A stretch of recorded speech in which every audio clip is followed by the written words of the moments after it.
On the third morning, inside a stone shelter half buried by drifting snow in the Verkhoyansk range, an 87-year-old woman named Sardaana Vinokurova sat cross-legged on a reindeer hide, her cracked palms pressed flat against the ribs of a Siberian tiger cub that should not have been breathing.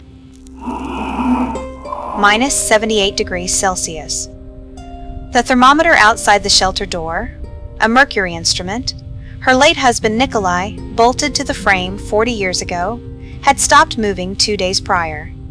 At that temperature, exposed skin dies in under 90 seconds.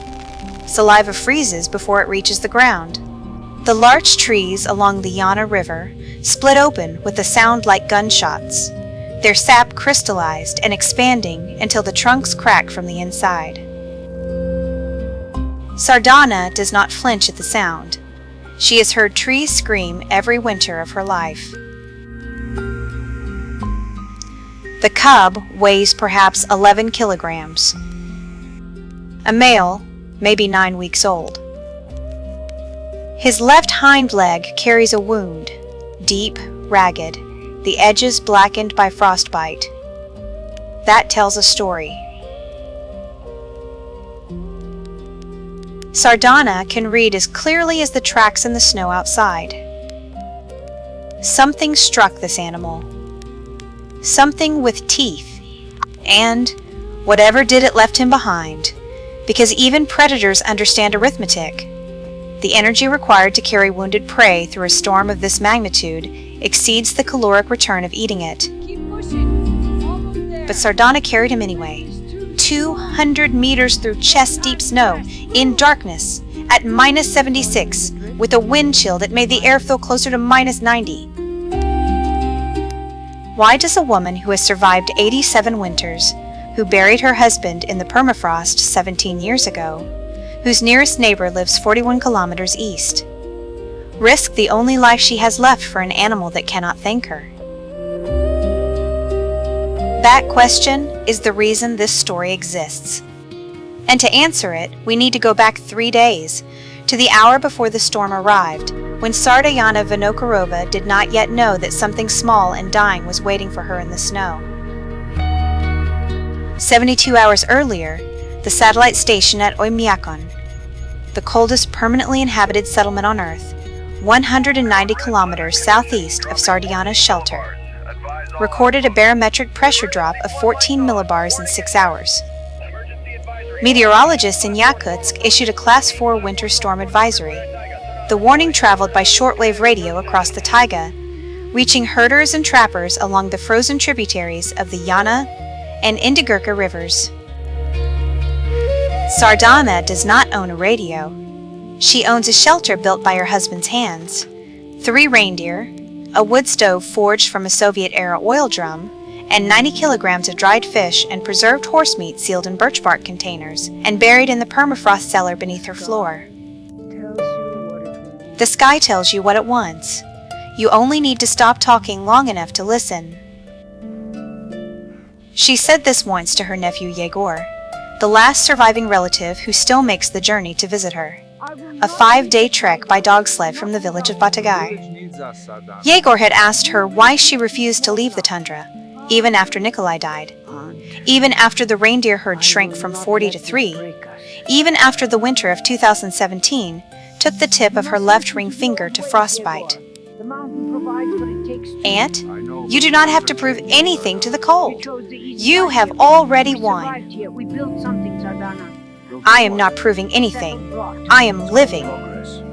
There is a difference, and the fact that you cannot see it is why you live in a village. On the afternoon before the storm, Sardaana brought her 3 reindeer into the secondary shelter. A low-roofed enclosure of larch poles and packed snow connected to the main dwelling by a short tunnel. She sealed the tunnel flap with layers of hide. She checked her firewood, enough for 5 days if she burned conservatively.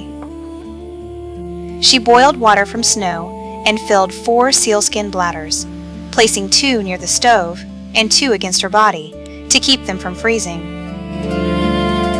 She ate dried fish and a small portion of horse fat.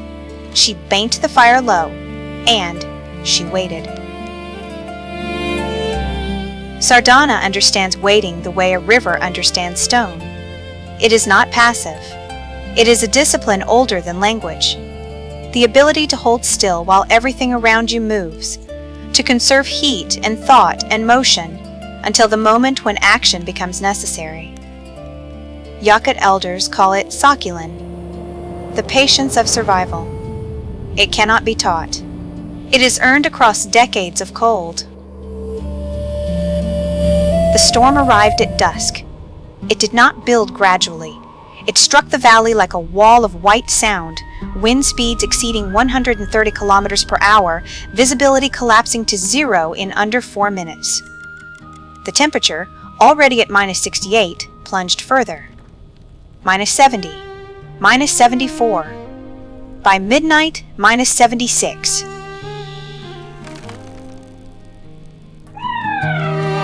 And somewhere in that howling darkness, less than 200 meters from Sardaana's shelter, a Siberian tiger cub lay bleeding in a shallow depression between two granite boulders, his small body curling tighter and tighter against a cold that was methodically shutting down his organs one by one.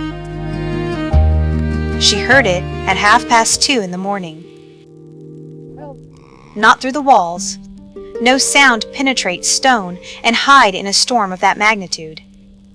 She heard it through the reindeer. All three animals lifted their heads simultaneously, ears rotating forward, nostrils flared. The oldest doe, a 17-year-old Sardaana calls katalik, the Yakut word for crane, stamped her right foreleg twice against the packed earth floor. What is it, old one? What do you hear that I cannot? There is a philosophy among the Yakut reindeer herders of the Verkhoyansk range, that the animals perceive a second world layered beneath the one humans inhabit. They sense tremors in the permafrost hours before the surface cracks. They turn their backs to a storm before the wind changes direction. And they hear distress, the particular frequency of a living creature in mortal danger, across distances that defy explanation. Sardaana trusted Kaidalik's judgment the way she once trusted Nikolai's. Without hesitation. She dressed in 3 layers of reindeer hide, wrapped her face in wool, pulled her caribou skin mittens over hands already stiff with cold, and opened the shelter door into a wall of shrieking white. At minus 76, with wind chill factored, the air against her exposed forehead felt like a blade laid flat against the skull. Her eyelashes froze shut within 20 seconds. She cleared them with her mitten and pushed forward on her hands and knees, following the shelter wall to its northeast corner, then turning into open ground. She crawled. There is no other way to move in a storm of this force. Standing upright invites the wind to take you, and the wind at that velocity does not negotiate. She crawled with her head down, mittens punching through the crust of wind-packed snow, knees sinking into the drift beneath. In here, get inside. 40 meters. 60. At 80 meters, her right hand struck rock. The granite outcropping she knew stood northeast of the shelter. A formation. Nikolai once called the Old Teeth for the way it jutted from the hillside. And there, pressed into the shallow gap between the 2 largest stones, she found him. I will help you, little one. A Siberian tiger cub. All right. Male. Roughly 9 weeks old, his fur was matted with frozen blood along the left haunch. The wound deep enough that Sardaana could feel bone beneath the torn muscle, even through her mitten. His body temperature was so low that his shivering had stopped. A sign, in any mammal, that the body is abandoning thermoregulation and shutting down. Sardaana did not pause to consider the danger. A tiger cub means a tigress somewhere nearby, and a tigress with a wounded cub is the most dangerous animal in the Siberian taiga. She did not calculate the odds. She did not weigh her own survival against the animals. She picked him up, pressed him against her chest beneath the outer layer of hide, and began crawling back toward the ember glow she could not see but knew was there. Just a The bit way she further. knew her own heartbeat was there without needing to check. Chapter 4. The First Night. She laid the cub on the reindeer hide beside the stove and fed the fire until the iron walls of the old drum glowed a dull amber. The shelter temperature climbed from -12 to -4, warm enough to slow the freezing, not warm enough to save These are him. too big, too precise. The wound was worse than she had estimated by touch alone. A puncture and a tear running from the hip joint nearly to the knee. Sardaana recognized the bite pattern, not wolf, not bear. The spacing of the canines, the depth of the puncture.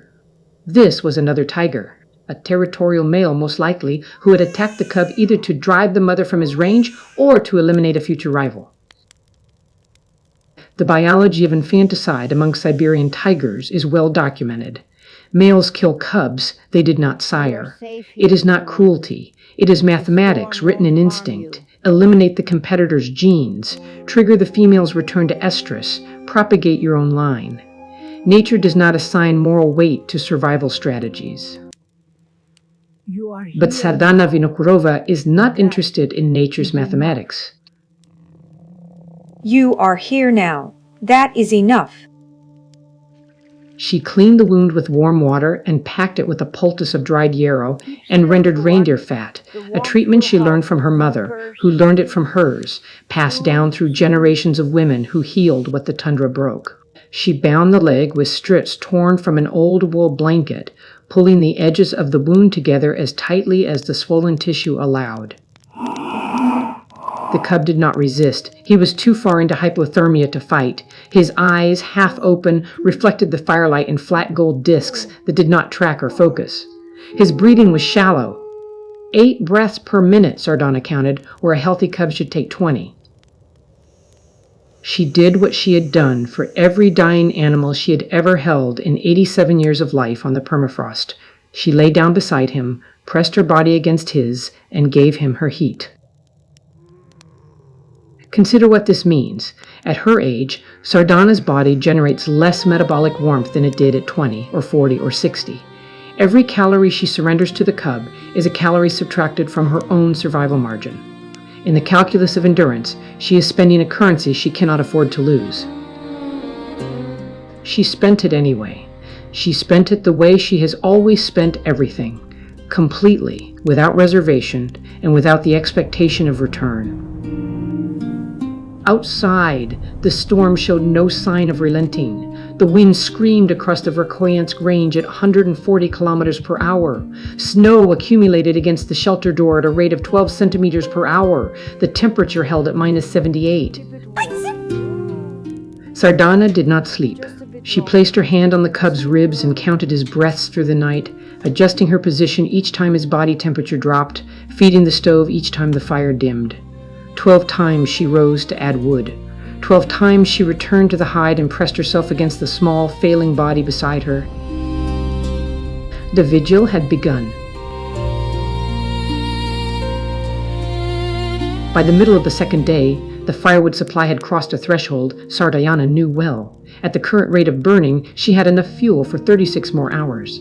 The storm, she judged by the sound and pressure against the walls, would last at least another 48. The arithmetic was simple and merciless. If she continued heating the shelter at its current level, she would run out of wood before the storm broke. If she reduced the fire, the temperature inside would drop below the point where the cub's wound could continue to heal, and possibly below the point where Sardaana herself could maintain core temperature.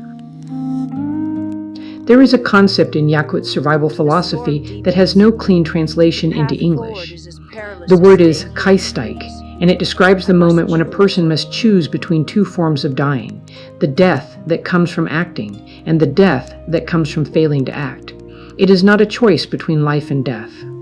It is a choice between which version of yourself you are willing to lose. The fire does not ask permission to go out.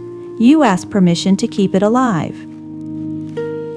She dismantled the inner shelf. 3 planks of larch her husband had planed smooth by hand. She broke apart the frame of the drying rack near the ceiling. She pulled the crossbar from above the door and split it with her hand axe, each swing of the blade sending shocks through her arthritic shoulders and wrists. She burned the history of her shelter to keep the fire breathing, and she did it with the precision of a woman who has made hard calculations her entire life. Not in panic, not in desperation, but with the steady, unyielding focus of someone who decided long before this moment that surrender was not among her options. The cub's breathing improved on the second afternoon. 12 breaths per minute, then 14. His eyes, which had been glassy and unfocused for nearly 20 hours, began to track the movement of Sardaana's hands. You are safe now, little one. Fight. At dusk on the second day, he made a sound, a small, rasping cry. Not a roar, not yet, just a vibration in the throat that Sardaana felt through her palm before she heard it with her ears. The sound a cub makes when it is looking for its mother. Sardaana is not his mother. She knows this. She is an 87-year-old woman with frostbitten hands and a dwindling fire and a body that grows colder with each hour. She gives her heat away.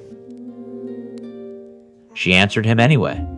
She pressed her forehead against his and made a low humming sound, an old Yakut lullaby, the melody worn smooth by 1,000 repetitions across decades of rocking children and calves and foals through the dark hours. The words, if they were ever words, have long since dissolved into pure tone. What remains is the vibration, the resonance, the promise that someone is here and the dark will not win tonight. She sings to everything that is dying. I heard her sing to a reindeer calf once in the winter of 2019. She held it for 6 hours. It lived. She told me later that the song is not for the animal. It is for the cold. She sings to remind the cold that it has not taken everything yet. The wolves knew something was wounded nearby. Their calls circled the valley through the second night, moving closer in arcs, testing the edges of the storm for a path to the scent of blood. Sardaana heard them between gusts. She did not fear them. Wolves do not breach a sealed shelter, and the storm would keep them at bay. But their presence reminded her of the equation she was living inside. The tundra wants this cub dead, and it is patient, and it does not tire. She had burned the last of the disassembled furniture. What remained was the structural wood of the shelter itself and the small emergency reserve she kept sealed in the permafrost cellar. 8 split logs wrapped in hide, enough for perhaps 10 hours of moderate fire. She retrieved them at midnight, descending into the cellar through the floor hatch, her knees cracking in the cold, her breath forming crystals that fell like snow around her face. She carried the logs up 2 at a time and stacked them beside the stove with the care of a woman handling the last of something irreplaceable. Dawn of the third day. The storm had diminished but not broken. Wind speeds dropping from 140 to perhaps 80 kilometers per hour, visibility extending from 0 to roughly 10 meters. The temperature remained at minus 78. Sardaana had not slept in 52 hours. Her body was operating on reserves that exist only in people who have spent a lifetime conditioning themselves against extremity. Her hands, swollen and stiff, moved with a slowness she could not override. Her thoughts came clearly, but at a delay, as if traveling a great distance to reach her. The cub was breathing 18 times per minute.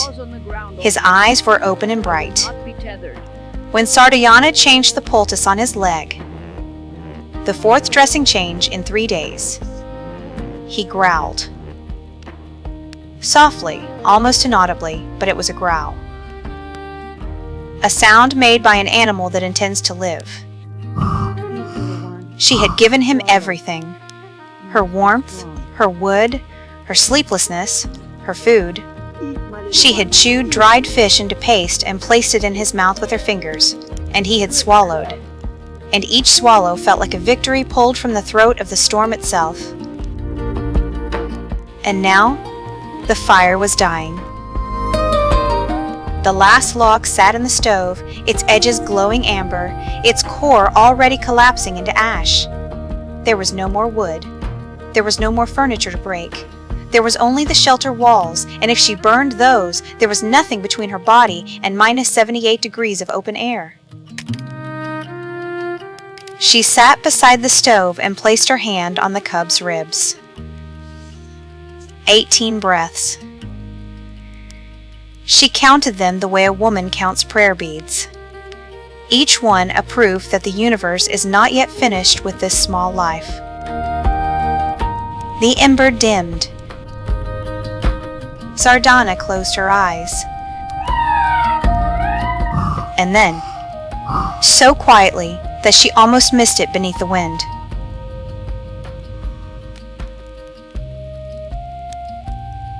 A sound. Not from the cub. From outside. A deep, percussive bark, muffled by snow and distance, but unmistakable. Keep moving, boys. Dogs! Further now. That's right, Yegor. Almost Sled there. dogs. Keep moving. Almost there. We can see the light. Keep it up, team. Keep going. Push harder. Almost there. Good dogs. Go. Push.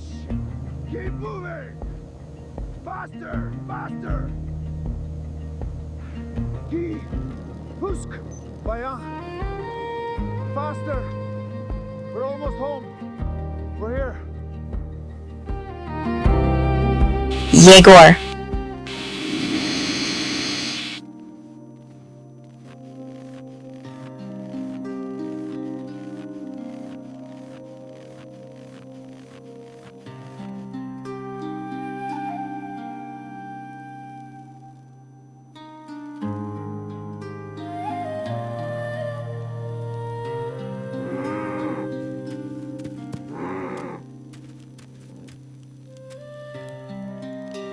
Dawn breaks on the Batagai Echo.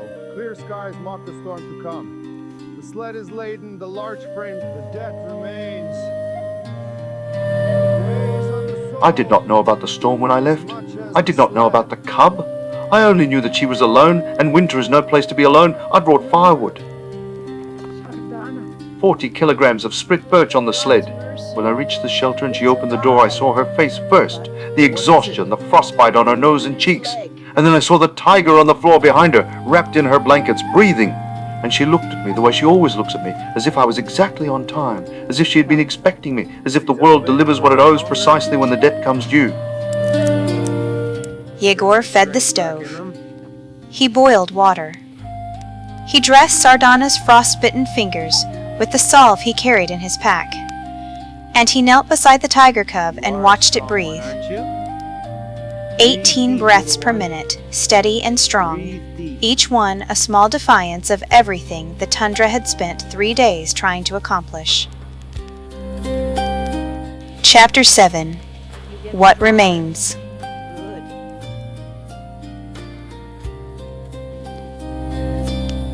The cub survived. Sardaana kept him for 11 more days, until the wound had closed enough for him to bear weight on the leg. She fed him fish paste, then strips of raw meat, then whole pieces. He tore apart with teeth that grew visibly sharper each day. On the 14th morning after the storm, she opened the shelter door, and the cub walked out into a landscape of crystalline white silence.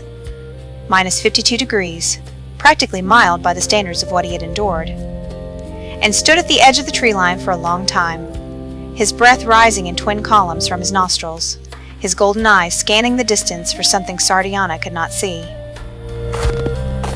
He looked back once.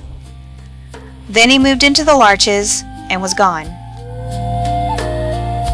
A Siberian tiger cub separated from its mother at 9 weeks has, according to the wildlife conservation records maintained by the Severtsov Institute of Ecology in Moscow, a survival probability of less than 4%. The wound, the hypothermia, and the storm each independently should have killed him. Together, they constituted a death sentence written in the language of biology and thermodynamics. Sardaana Vinokurova cannot rewrite thermodynamics. She cannot alter the survival statistics of orphaned predators in subarctic conditions.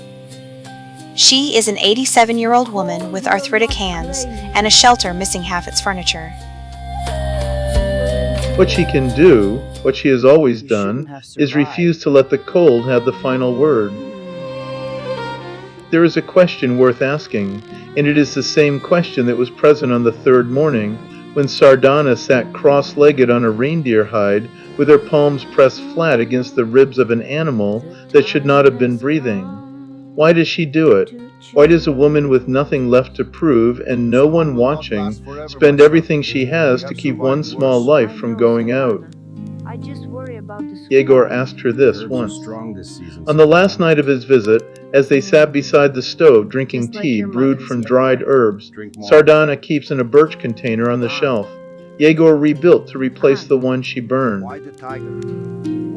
Aunt, why the Taiga? Why does the fire burn, Yegor? Not because it decides to, because that is what fire does. I did not choose to keep him alive. I am a woman of the tundra. Keeping things alive is what I do. The cold takes. I give back.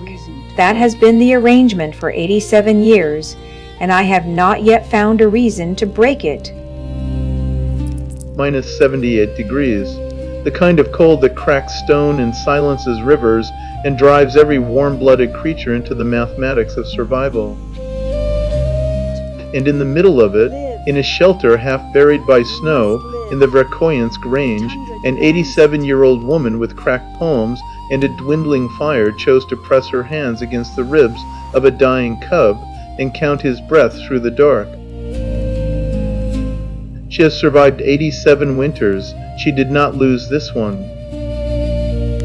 Perhaps endurance is not the ability to withstand the cold. Perhaps it is the refusal to let the cold decide what matters.